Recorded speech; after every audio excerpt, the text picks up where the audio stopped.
Telugu Desam party నేత Eluru MP పుట్ట మహేష్ యాదవ్కు ఆ పార్టీ అధిష్టానం షోకాజ్ నోటీస్ ఇచ్చింది. ఆయన పార్టీ కార్యకలాపాలకు దూరంగా ఉండాలని పార్టీ అధ్యక్షుడు నారా చంద్రబాబు నాయుడు గారు ఆదేశించారు. డ్రగ్స్ వ్యవహారంలో పుట్ట మహేష్ యాదవ్ వివరణ తీసుకోవాలని తెలుగుదేశం పార్టీ ఆంధ్రప్రదేశ్ శాఖ అధ్యక్షుడు పల్లా శ్రీనివాసరావును చంద్రబాబు నాయుడు గారు ఆదేశించడం జరిగింది. హైదరాబాద్ శివార్లోని మోయినాబాద్లో బీఆర్ఎస్ మాజీ MLA pilot Rohit Reddy farm house లో డ్రగ్స్ తో పార్టీ జరుపుకుంటున్నటువంటి కేసులో పుట్ట మహేష్ యాదవ్ అరెస్ట్ అయ్యారు. తర్వాత స్టేషన్ బెయిల్ మంజూరు కావడంతో విడుదల కూడా అయ్యారు. డ్రగ్స్ పరీక్షల్లో ఆయనకు పాజిటివ్ వచ్చినట్లుగా ఈగిల్ టీమ్ ఎస్పీ గిరిధర్ గారు తెలపడం జరిగింది. ఇక్కడే ఈ విషయం పెద్ద రాజకీయ వివాదంగా మారింది. నిన్న కూడా దీనిపైన మనం ఒక వీడియో చేయడం జరిగింది. ఇప్పుడు ఈ విషయం ఎందుకు మరొకసారి చెప్తున్నా అంటే కంటిన్యూషన్ ఏం జరుగుతుంది అనేది మీకు తెలియటం కోసం. ఎందుకంటే ఒక ఎంపీ పేరు డ్రగ్స్ కేసులో రావడం అనేది రాజకీయంగా చాలా పెద్ద విషయం. ఆంధ్రప్రదేశ్ రాజకీయ వర్గాల్లో ఈ వార్త అయితే కలకలం సృష్టించిందనే చెప్పవచ్చు. తెలుగుదేశం నేతలు షాక్ కి కూడా గురయ్యారండి. ఎందుకంటే ఎప్పుడూ లేని విధంగా డ్రగ్స్ కేసు అనేది రావడం ఒక రకమైనటువంటి షాక్ అని చెప్పొచ్చు. ఇదే సమయంలో YSR Congress party social media కావచ్చు, ఆ పార్టీ నేతలు కావచ్చు, టీడీపీ మీద అటాక్ మొదలు పెట్టిందండి. సోషల్ మీడియాలోను మాటలతో చిత్రహింసలు అంటారు కదా, ఒక విషయం దొరికితే దాన్ని గోబెల్స్ ప్రచారం చాలా చేస్తూ ఉంటారు. అది గోబెల్స్ ప్రచారంలోనే దిట్ట వైఎస్ఆర్ కాంగ్రెస్ పార్టీ. కానీ అసలు జరిగింది అనే వార్త వస్తే దాన్ని 100 రెట్లు ప్రచారం చేస్తూ ఉంటారు. ఓకే, అటాక్ అయితే మొదలుపెట్టింది సోషల్ మీడియాలో. వైసీపీ నేతలు విమర్శల వర్షం కురిపిస్తున్నారు. కూటమి ప్రభుత్వంలో ఆంధ్రప్రదేశ్ డ్రగ్స్ కు అడ్డాగా మారిందని వాళ్ళు విమర్శిస్తున్నారండి. ఇక్కడ డ్రగ్స్ వాడిందేమో మహేష్ యాదవ్ అనుకుందాం. మరి డ్రగ్స్ వాడింది మహేష్ యాదవ్ అయితే విమర్శలు మాత్రం నారా లోకేష్ మీద చేస్తున్నారు. వైసీపీ అధికారిక ట్విట్టర్ అకౌంట్ లో నారా లోకేష్ 2 తెలుగు రాష్ట్రాలను డ్రగ్స్ డెన్ గా మార్చేశారు అంటూ ట్వీట్ చేశారు. కానీ ఇక్కడ ఒక రాజకీయంగా మనం మాట్లాడుకునేటప్పుడు ఒక లాజిక్ ప్రశ్న కూడా వస్తుంది కదా. ఆంధ్రప్రదేశ్ గురించి విమర్శిస్తే ఒక అర్థం ఉంటుంది. ఎందుకంటే ఇక్కడ లోకేష్ గారు ఒక మంత్రి, లోకేష్ గారికి అధికారికంగా కొంత బలం ఉంటుంది అనుకోవచ్చు. కానీ తెలంగాణలో జరిగినటువంటి ఘటన,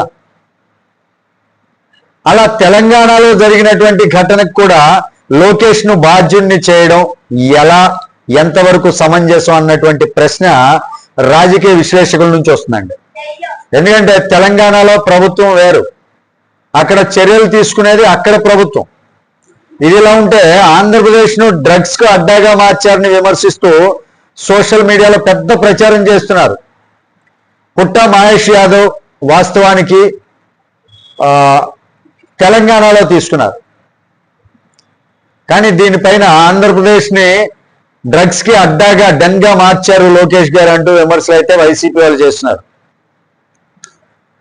మరోవైపు టీడీపీ నేతలు మాత్రం మరో విషయాన్ని గుర్తు చేస్తున్నారండి. పుట్ట మహేష్ యాదవ్ గారు ఒక వ్యాపార కుటుంబానికి చెందినటువంటి వారు, వ్యాపార కుటుంబంలో పుట్టినటువంటి వారు. ఆయన తండ్రి సుధాకర్ యాదవ్ గతంలో మైదుకూరు ఎమ్మెల్యేగా పనిచేశారు. అలాగే టీటీడీ చైర్మన్ గా కూడా పనిచేయడం జరిగింది. అలాగే టీడీపీ సీనియర్ నేత యనమల రామకృష్ణుడి గారి కుమార్తెను ఈ మహేష్ యాదవ్ గారు వివాహం చేసుకోవడం జరిగింది. మొన్న జరిగినటువంటి ఎన్నికల్లో 2024 ఎన్నికల్లో ఏలూరు నుండి ఎంపీగా భారీ మెజారిటీతో గెలిచారండి. చాలా సపోర్ట్ ఉంది అక్కడ ఏలూరులో. అయితే ఆయనకి సుమారు టాప్ మెజారిటీ అని చెప్పుకోవచ్చు. 1,82,000 మెజారిటీ సాధించారు. ఇప్పటి వరకు ఎంపీగా ఆయన పనితీరు కావచ్చు, ఏలూరు నియోజకవర్గానికి ఆయన చేసినటువంటి మేలు కావచ్చు, పెద్ద వివాదాలు ఏమీ లేవండి. అంటే ఆయన పనితీరులో ఎలాంటి వివాదాలు లేవు. ప్రజా సమస్యల పరిష్కారంలో చొరవ చూపించేటటువంటి నాయకుడిగా మంచి పేరుంది. అవినీతి ఆరోపణలు కూడా పెద్దగా లేవు ఆయన పైన. అందుకే ఇప్పుడు ఈ డ్రగ్స్ వివాదం ఆయన ఇమేజ్ పై భారీ ప్రభావం చూపించిందండి.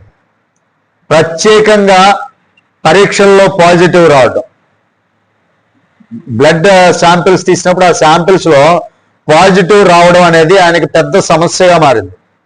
నిజం చెప్పాలంటే కూటమి ప్రభుత్వం వచ్చిన తర్వాత ఆంధ్రప్రదేశ్లో డ్రగ్స్ నిరోధానికి చాలా చర్యలు తీసుకుంటున్నట్లుగా ప్రభుత్వం చెప్తుంది.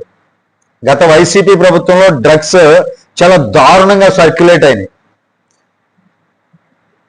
ఆ వైసీపీ ప్రభుత్వంలో జరిగినటువంటి అరాచకాలన్నింటినీ, దొరికేటటువంటి డ్రగ్స్ ని అన్నింటినీ అరికట్టడం మొదలుపెట్టారు. వాస్తవానికి డ్రగ్స్ నిరోధానికి కూడా చర్యలు తీసుకున్నట్లుగా ప్రభుత్వం చెప్తుంది. ప్రత్యేకంగా గంజాయి సాగును తగ్గించడానికి ప్రత్యేక టీమ్స్ ను కూడా ఏర్పాటు చేశారు. యువతలో అవగాహన కోసం నో డ్రగ్స్ బ్రో వంటి కార్యక్రమాలు కూడా నిర్వహించారు. అలాంటి సమయంలో టీడీపీ ఎంపీ పేరు డ్రగ్స్ కేసులో రావడం రాజకీయంగా పెద్ద చర్చగా మారిందండి. ఇక్కడ మరో ముఖ్యమైనటువంటి విషయం ఏంటంటే, బీఆర్ఎస్ మాజీ ఎమ్మెల్యే పైలట్ రోహిత్ రెడ్డి తెలంగాణ రాజకీయాల్లో ఒక వివాదాస్పద వ్యక్తిగా పేరుంది ఆయనకి. గతంలో కూడా అదే ఫామ్ హౌస్ లో బీజేపీ నేతలపై స్టింగ్ ఆపరేషన్ జరిగినటువంటి ఘటన పెద్ద రాజకీయ దుమారం రేపింది. అలాంటి వ్యక్తితో కలిసి పార్టీకి వెళ్ళడం యాక్చువల్లీ మహేష్ గారు చేసినటువంటి పెద్ద తప్పు అని కొందరు రాజకీయ విశ్లేషకులు అయితే అంటున్నారండి. ఓకే, రాజకీయాల్లో ఉన్నటువంటి నాయకులకు ఇది ఒక పెద్ద పాఠంగా మారిందని చెప్పొచ్చు. ప్రజాప్రతినిధులు యువతకు ఆదర్శంగా ఉండాలి. వాస్తవానికి వాళ్ళ వ్యక్తిగత జీవితం కూడా చాలా జాగ్రత్తగా ఉండాలండి. సెలబ్రిటీస్ ఏది చేసినా, ఎందుకంటే సెలబ్రిటీలు అన్నోళ్ళు ఆదర్శంగా నిలబడాలి ప్రతి ఒక్కళ్ళకి. వాళ్ళని చూసి ప్రతి ఒక్కళ్ళు ఒక లైఫ్ స్టైల్ ఇలా ఉండాలి అని ఆదర్శంగా తీసుకోవాలి తప్ప ఇలాంటి కార్యక్రమాలకి వాళ్ళ యొక్క వ్యక్తిగత అలవాట్లకి చాలా జాగ్రత్తగా వ్యవహరించాలి. ఎందుకంటే చిన్న తప్పు కూడా ఏళ్ల తరబడి సంపాదించినటువంటి ఇమేజ్ ఏదైతే ఉంటుందో ఆ ఇమేజ్ని ఒక్కసారిగా నాశనం చేసేటటువంటి ప్రమాదం ఉంటుంది. ఉదాహరణకు నారా చంద్రబాబు నాయుడు గారిని తీసుకుంటే ముఖ్యమంత్రి అయిన తర్వాత ఆయన జీవన శైలి పూర్తిగా మార్చుకున్నారండి. క్రమశిక్షణతో ఉండటం వల్లే ఇన్ని సంవత్సరాలు రాజకీయాల్లో కొనసాగగలిగారు చంద్రబాబు నాయుడు గారు. ఇదే విషయం ఇప్పుడు యువ రాజకీయ నాయకులకు కూడా వర్తిస్తుందండి. నాయకుడు ఎవరితో తిరుగుతున్నాడు, ఎలాంటి సర్కిల్లో ఉన్నాడు అన్నదాన్ని బట్టి కూడా ప్రజలు ఒక అభిప్రాయాన్ని ఏర్పరచుకుంటారు. వాస్తవానికి చుట్టూ మంచి వ్యక్తులు ఉంటే మంచి నాయకుడు అన్నటువంటి పేరు కూడా వస్తుంది. కానీ వివాదాస్పద వ్యక్తులతో తిరిగితే మాత్రం ప్రజల్లో వేరే అభిప్రాయం ఏర్పడుతుందండి. అందుకే రాజకీయాల్లో ఎదగాలి అనుకునేటటువంటి నాయకులు చాలా జాగ్రత్తగా ఉండాలి. ప్రత్యేకంగా డ్రగ్స్, జోదం, వ్యక్తిగత వివాదాలు ఇలాంటి విషయాల్లో వాళ్ళు కానీ చిక్కుకున్నారు అంటే రాజకీయంగా భారీ నష్టం జరుగుతుందని చెప్పొచ్చు. ఇప్పుడు అదే పరిస్థితి పుట్టా మహేష్ యాదవ్కి వచ్చిందండి. ఇప్పటి వరకు నెమ్మదిగా పనిచేసేటటువంటి మంచి ప్రజాప్రతినిధి అన్న పేరు ఏదైతే ఉందో ఆయనకి ఇప్పుడు ఒక వివాదం కారణంగా పెద్ద చిక్కుల్లో పడ్డారని చెప్పొచ్చు. ఇప్పుడు అందరూ ఒకటే చూస్తున్నారండి, టీడీపీ పార్టీ వ్యవహారంలో ఎలా స్పందిస్తుంది, పుట్టా మహేష్ యాదవ్ రాజకీయ భవిష్యత్తు ఎలా ఉండబోతుంది, ఇది రాబోయే రోజుల్లో తెలియాల్సినటువంటి అంశం. అయితే ఆయన రీసెంట్ గా రిలీజ్ చేసినటువంటి వీడియో ఏదైతే ఉందో, అంటే బెయిల్ మీద వచ్చిన తర్వాత ఆయన ఒక వీడియో రిలీజ్ చేశారు. ప్రజలందరికీ తన వల్ల ఎలాంటి తప్పు జరగలేదు అని సంజాయిషి ఇచ్చుకుంటూ ఒక వీడియో రిలీజ్ చేశారు.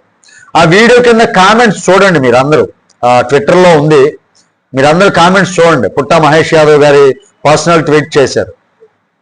ఆ ట్విట్టర్లో ఏలూరు నియోజకవర్గానికి సంబంధించినటువంటి ప్రజలు కావచ్చు, ఆంధ్ర రాష్ట్ర ప్రజలు కావచ్చు, ఆయన్ని సమర్థిస్తూ మీరు మంచి నాయకుడు, మీరు అలాంటి విషయాలకి కంగారు పడొద్దు, సోషల్ మీడియాలో రకరకాలు మాట్లాడతారని ప్రజలు ఇస్తున్నటువంటి భరోసా నిజంగా హ్యాట్స్ ఆఫ్ అండి. ప్రజలకి అర్థం చేసుకున్నారని చెప్పొచ్చు. బట్ ఈ విషయం నిజంగా జరిగిందా లేదా అనేది పక్కన పెడితే అది గవర్నమెంట్, ప్రభుత్వాలు తీసుకునేటటువంటి నిర్ణయం.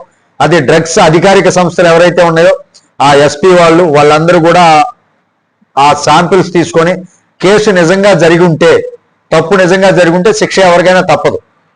ఇక్కడ పుట్టా మహేష్ యాదవ్ ఏం దేవుడు కాదు, లేదంటే ఆయన పెద్ద తోపేం కాదు, గ్రేట్ కాదు. ఇక్కడ శిక్ష అయితే తప్పదు నిజంగా జరిగి ఉంటే. కానీ ప్రజలు విశ్వసిస్తున్నారు ఇంకా. మరి నిజంగా ఆయన భవిష్యత్తు ఎలా ఉండబోతుంది అనేది మీ అభిప్రాయం ఏంటి అనేది కామెంట్ రూపంలో తెలియజేయండి. వీడియో మీకు నచ్చితే ఖచ్చితంగా లైక్ చేయండి, ఛానల్కి సబ్స్క్రైబ్ చేసుకున్నాను కొంచెం సపోర్ట్ చేయండి. తిరిగి నెక్స్ట్ వీడియోతో మిమ్మల్ని మీట్ అవుతున్న అప్పటి వరకు సెలవు. జై హింద్.